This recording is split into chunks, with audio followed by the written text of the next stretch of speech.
ये सब चीज़ें है ना, बहुत महत्वपूर्ण नहीं है। कितना समय लगा, कितने घंटे लगे, कितना सेकंड लगा, इम्पोर्टेंट आपको याद रखना है कि उसमें क्या लिखा लिखा है। है संविधान में। ये अगर भूल जाओ आप कि भाई 389 लोग थे तो चलेगा, लेकिन आपके अधिकार क्या है वो भूल जाओगे तो क्या होगा, आपकी जिंदगी बेकार हो जाएगी। बराबर। तो ठीक है, अच्छा सवाल पूछा, लेकिन सवाल इसके बारे में पूछो कि संविधान में क्या लिखा है, मेरे लिए क्या जरूरी है। बराबर, ऐसा सवाल आना चाहिए। जैसे उन्होंने पूछा था, आपने पूछा था ना कि मनु का पुतला क्यों है, भगवान का नाम क्यों, गीता क्यों आती है कोर्ट में, ये सवाल है। बहुत अच्छा सवाल है। Right, okay. आपकी बारी, आपका ग्रुप का कोई सवाल।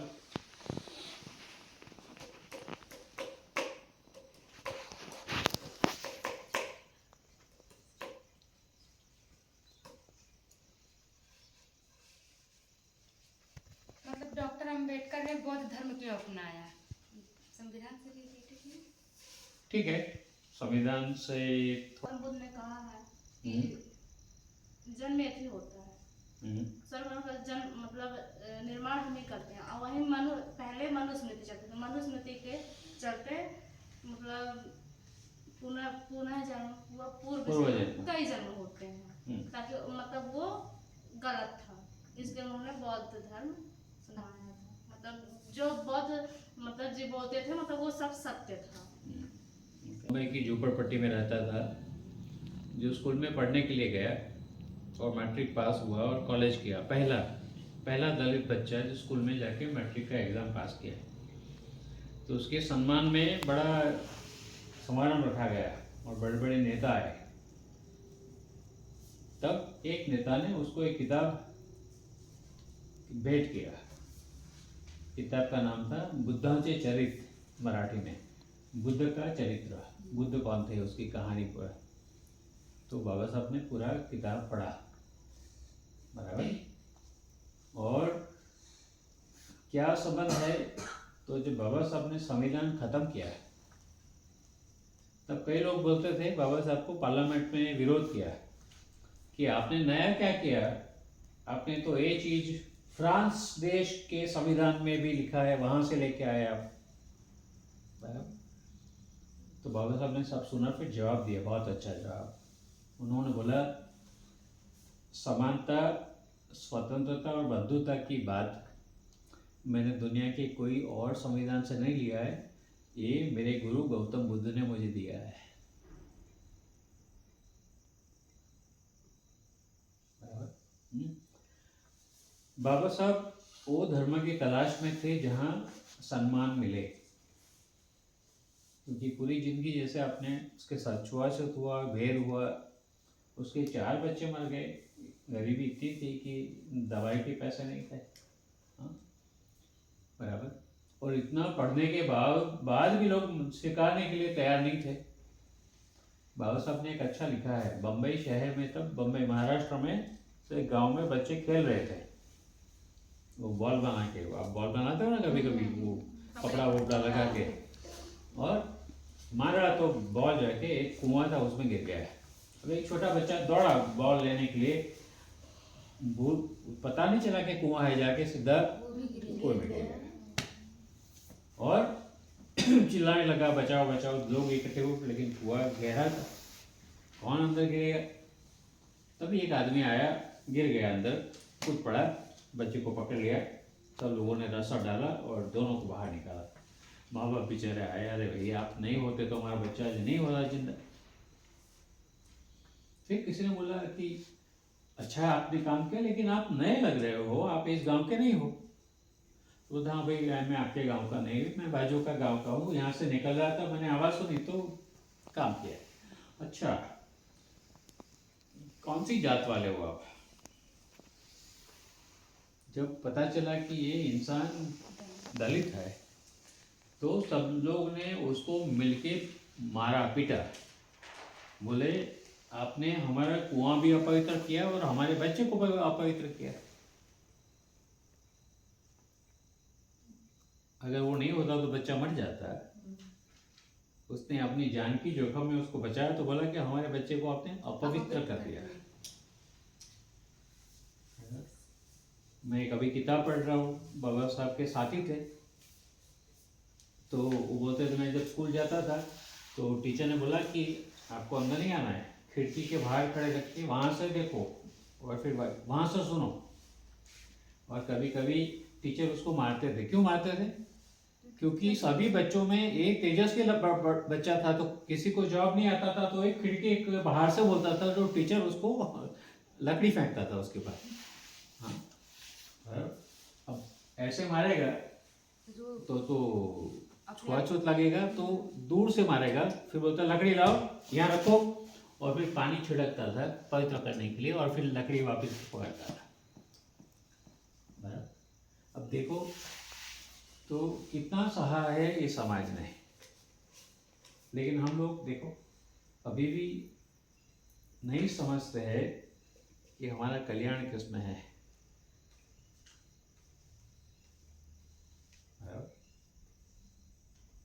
कितनी मेहनत करी ये किताब लिखने में, 5-6 महीने लगे होंगे मुझे।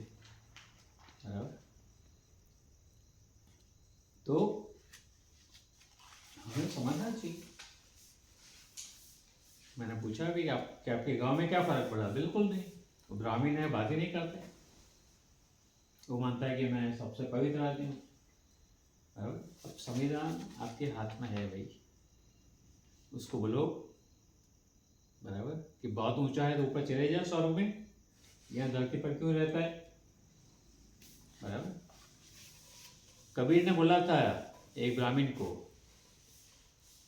वो बोलता है मैं ऊंचा हूँ, चोटी रखता हूँ। तो कबीर ने बोला है कि तू चोटी वाला पवित्र है, तो तेरी माँ के पेट से चोटी लेके क्यों बाहर नहीं निकला? अगर चोटी के साथ जन्म लिया होता तो मैं मानता कि तू चोटी के साथ पैदा हुआ है, अब पवित्र आदमी है। तो संविधान ने क्रांति कर दिया इस देश में, सदियों की गुलामी को मिटा दिया।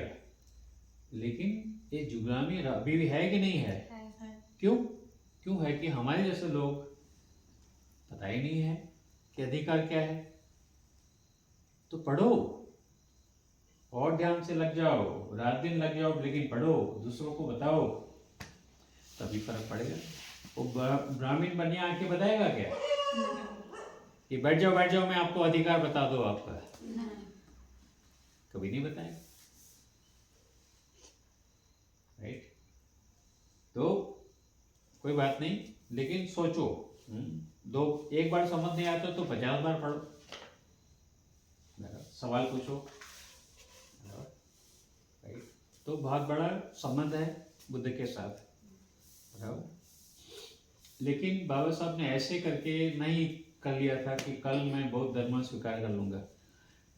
1935 में उन्होंने घोषणा किया था कि मैं हिंदू जन्म लिया, हिंदू के जैसे हिंदू धर्म में, वो मेरे हाथ की बस की बात नहीं थी, लेकिन मैं हिंदू होके मरूंगा नहीं।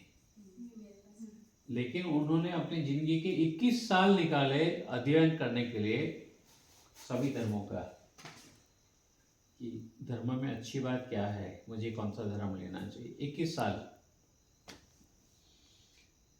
वो खाने के पैसे उसके पास नहीं थे। जो रहते थे इंग्लैंड में, वो महिला के घर में किराएदार बन के रहते थे।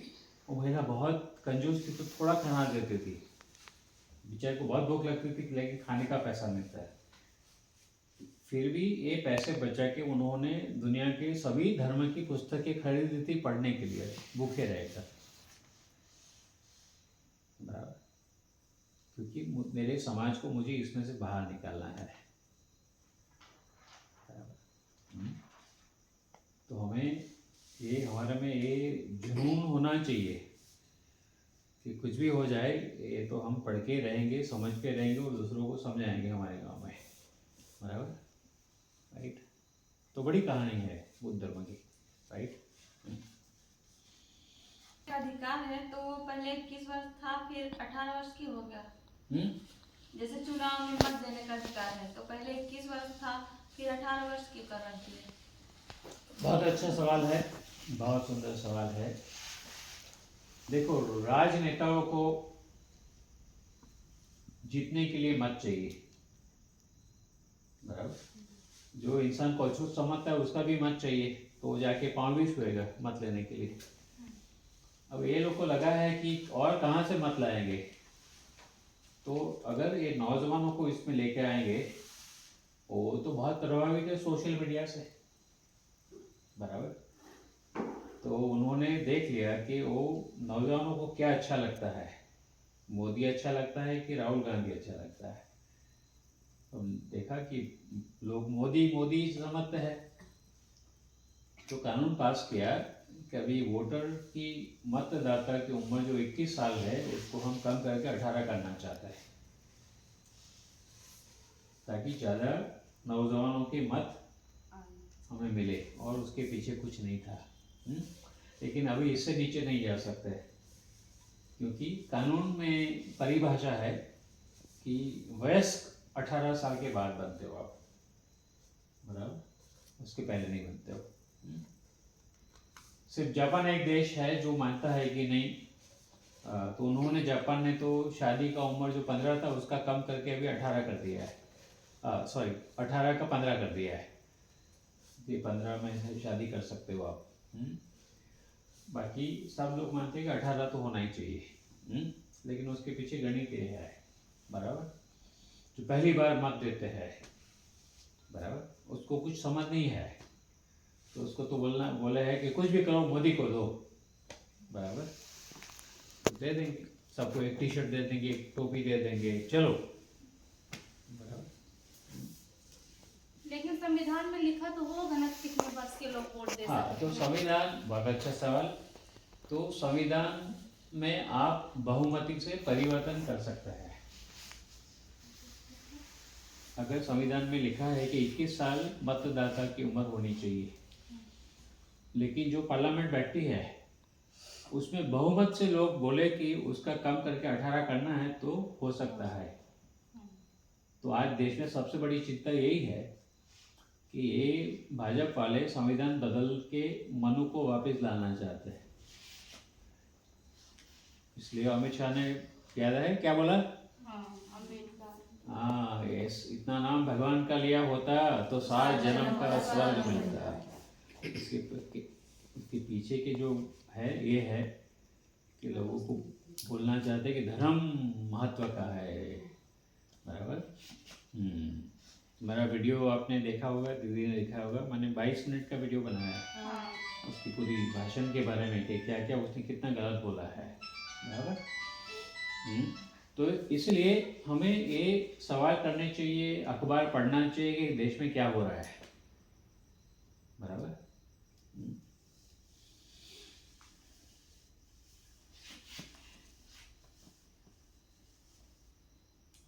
ओके, तो कल क्या होमवर्क दें आप ये लोग को, इंदु क्या होमवर्क देंगे?